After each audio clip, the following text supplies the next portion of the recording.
Hi dears, എല്ലാവരും സുഖമായിട്ടിരിക്കണമെന്ന് വിചാരിക്കുകയാണ്. ഞാനിന്ന് പറയുന്നത് ഒരു പ്രധാനപ്പെട്ട ടെക്നിക്കാണ് 11-11 ടെക്നിക്ക്. പൗലോ കൊയ്ലോയുടെ ആൽക്കമിസ്റ്റ് എന്ന് പറയുന്ന പ്രശസ്തമായ പുസ്തകത്തിൽ പറയുന്നുണ്ട്, നിങ്ങൾ എന്തെങ്കിലും ഒരു വസ്തു അതിതീവ്രമായി ആഗ്രഹിച്ചാൽ ഈ ലോകം അത് നിങ്ങളുടെ ലക്ഷ്യത്തിലെത്തിക്കാൻ വേണ്ടി നിങ്ങളുടെ കൂടെ നിൽക്കും, അല്ലെങ്കിൽ നിങ്ങളുടെ അടുത്ത് നിൽക്കുമെന്ന് പറയുന്നുണ്ട്. 11-11 ടെക്നിക്ക് എന്ന് കേൾക്കുമ്പോൾ പലർക്കും ഇത് എന്താണെന്ന് അറിയില്ല. തെറ്റായ രീതിയിലാണ് പല ആളുകളും ഇത് ചെയ്യാറ്. എന്നാൽ അത് എങ്ങനെ ചെയ്യണമെന്ന് വളരെ വ്യക്തതയോടുകൂടി, ക്ലാരിറ്റിയോട് കൂടിയിട്ടാണ് ഞാനത് നിങ്ങൾക്ക് പറഞ്ഞു തരുന്നത്. ആദ്യം തന്നെ നിങ്ങൾക്ക് എന്താണ് വേണ്ടത്, ഉടനടി നടക്കേണ്ട ആഗ്രഹം എന്താണ് എന്നുള്ളത് നിങ്ങൾ ക്ലിയർ ചെയ്യുക എന്നുള്ളതാണ്. അത് സെലക്ട് ചെയ്ത് അതിനെ ഫോക്കസ് ചെയ്യുക എന്നുള്ളതാണ്. ഉദാഹരണത്തിന് നിങ്ങൾക്കൊരു വീടാണ് ആവശ്യമെങ്കിൽ, എൻ്റെ സ്വപ്നഭവനം അതിമനോഹരമായി എൻ്റെ അടുത്ത് എത്തിച്ചതിന് പ്രപഞ്ചശക്തിക്ക് നന്ദി നന്ദി നന്ദി എന്നെഴുതുക. അല്ലെങ്കിൽ നിങ്ങൾക്ക് ഒരു ഇഷ്ടപ്പെട്ട വിവാഹമാണ് നടക്കേണ്ടതെങ്കിൽ, ഇഷ്ടപ്പെട്ട വ്യക്തിയുമായി എൻ്റെ വിവാഹം നടത്തി തന്നതിന് നന്ദി നന്ദി നന്ദി എന്നെഴുതുക.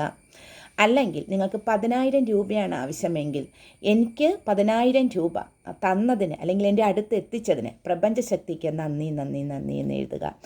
ഈ അഫർമേഷൻസിനെ മലയാളത്തിൽ പറയുന്നത് ദൃഢപ്രതിജ്ഞാ വാക്കുകൾ എന്നാണ്. ഇനി പറയുന്ന പ്രധാനപ്പെട്ട കാര്യം എങ്ങനെ ഇത് ചെയ്യണം എന്നുള്ളതാണ്. അതിനുവേണ്ടി ഒരു ഡയറിയോ ഒരു പുസ്തകമോ എടുത്തിട്ട് ഇന്ന് മുതൽ എഴുതിക്കൊള്ളുക. ഡേറ്റ് മുകളിൽ നിങ്ങൾ എഴുതിയിടണം എന്നുള്ളതാണ്. 11 ദിവസം തുടർച്ചയായി ചെയ്യണം. 11 പ്രാവശ്യം വെച്ച് 11 ദിവസം ചെയ്യണം എന്നുള്ളതാണ്. ഇത് 11 പ്രാവശ്യം ഇത് ചെയ്ത് കഴിയുമ്പോൾ ഇത് ഏറ്റവും പ്രധാനപ്പെട്ട ഘട്ടം പിന്നെയാണ് വരുന്നത്.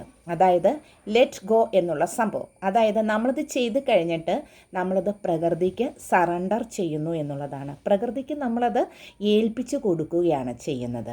പ്രകൃതി അത് നോക്കിക്കൊള്ളും എന്നുള്ളതാണ്. പലരുടെയും ഒരു പ്രധാനപ്പെട്ട കാര്യം എന്ന് പറയുന്നത്, മാനിഫെസ്റ്റേഷൻ ചെയ്യുമ്പോൾ ഇതൊന്നും വർക്കൗട്ട് ആവില്ല, എത്ര നാളായി ചെയ്ത് തുടങ്ങിയിട്ട് എന്നുള്ളൊരു നെഗറ്റീവ് ചിന്ത വരും. അതാണത് വർക്കൗട്ട് ആകാത്തത്.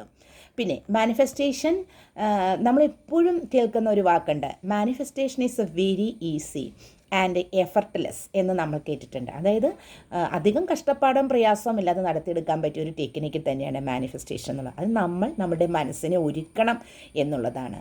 ഇനി നെഗറ്റീവ് എനർജി നമ്മൾ കൂടുകെട്ടി കഴിയുമ്പോൾ തീർച്ചയായിട്ടും പോസിറ്റീവ് ചിന്തകൾ ഓടി ഒളിക്കുമെന്നുള്ളതാണ്. അപ്പോൾ പോസിറ്റീവ് ചിന്തകൾ ഓടി ഒളിച്ചു കഴിഞ്ഞാൽ നിങ്ങളുടെ ഫ്രീക്വൻസി താഴും. അപ്പോൾ പോസിറ്റീവ് എനർജി നിറഞ്ഞു കഴിയുമ്പോൾ നിങ്ങളുടെ വൈബ്രേഷൻസ് ഫ്രീക്വൻസി ഉയരുകയും തീർച്ചയായിട്ടും നിങ്ങളുടെ മാനിഫെസ്റ്റേഷൻ പെട്ടെന്ന് വർക്കൗട്ട് ആവുകയും ചെയ്യും എന്നുള്ളതാണ്. അപ്പോൾ മാനിഫെസ്റ്റേഷനിൽ ഏറ്റവും പ്രധാനപ്പെട്ട ഒരു ടെക്നിക്ക് തന്നെയാണ് 11-11 ടെക്നിക്ക് എന്നുള്ളത്. അതിനു വേണ്ടിയിട്ട് നമ്മൾ തയ്യാറെടുക്കുക എന്നുള്ളതാണ്. ഒരു ഡയറിയും പേപ്പറും പേനയും കയ്യിൽ കരുതിക്കൊള്ളുക. ഇന്ന് തന്നെ 11 പ്രാവശ്യം വെച്ച് 11 ദിവസം എഴുതിയിട്ട് പ്രകൃതിക്ക് അത് വിട്ടുകൊടുക്കുക, സറണ്ടർ ചെയ്യുക, ലെറ്റ് ഗോ എന്നുള്ളതാണ്. വീഡിയോ ഇഷ്ടപ്പെട്ടുവെങ്കിൽ വളരെ സിമ്പിളായിട്ടാണ് ഞാനത് ഈ ടെക്നിക്ക് പറഞ്ഞു തന്നിരിക്കുന്നത്. വീഡിയോ ഇഷ്ടപ്പെട്ടുവെങ്കിൽ ലൈക്ക് ചെയ്യുക, കമൻറ്റ് ചെയ്യുക, നിങ്ങളുടെ ഫ്രണ്ട്സിനെല്ലാം തന്നെ ഷെയർ ചെയ്യുക.